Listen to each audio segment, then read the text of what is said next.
हिंदू धर्म में ऐसे कई त्योहार हैं जिनके आते आते न जाने कहां से लोग तरह तरह की सलाह और जानवरों के लिए अपने प्रेम को दर्शाने सोशल मीडिया पर बड़े बड़े लेख लिखने लगते हैं।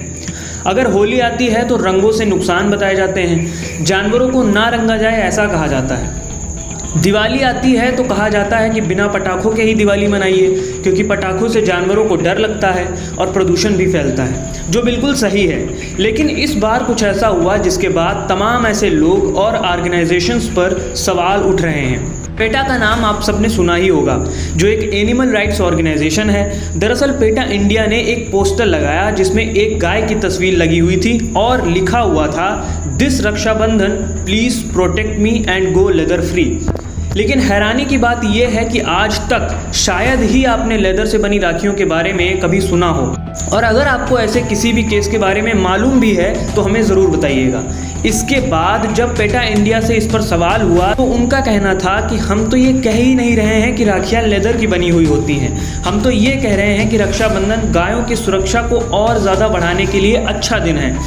ऐसे में आप खुद बताइए कि इस जवाब का कोई मतलब बनता है।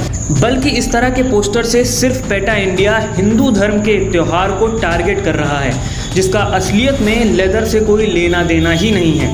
होली आती है तो पेटा इंडिया कहता है कि डोंट किल शार्क्स। अब आप ही बताइए इसका कोई मतलब है? लेकिन असलियत में ऐसे कई त्योहार हैं जिनमें सचमुच जानवरों के साथ न जाने क्या से क्या किया जाता है, लेकिन उस समय ना पेटा इंडिया कुछ बोलता है ना सो कॉल्ड एनिमल लवर्स। यहाँ हम किन त्योहारों की बात कर रहे हैं आप समझ ही गए होंगे। आखिर जानवरों के साथ होने वाले जुल्म पर हर बार आवाज़ उठाने वाला पेटा इंडिया और एनिमल लवर्स को इन त्योहारों पर क्या हो जाता है जो उनकी आवाज़ तक नहीं निकलती।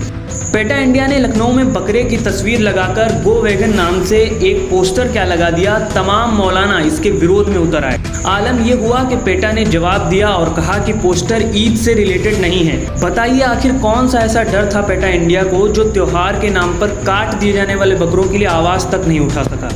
यही नहीं, इस लिस्ट में कई बड़े बड़े नाम हैं जो ये सब करने से पीछे नहीं हटते, चाहे वो अनुष्का शर्मा हो या वीर दास जैसे एक्टर्स। इन सब को देखकर एक ही चीज़ याद आती है, हिपोक्रेसी की भी सीमा होती है।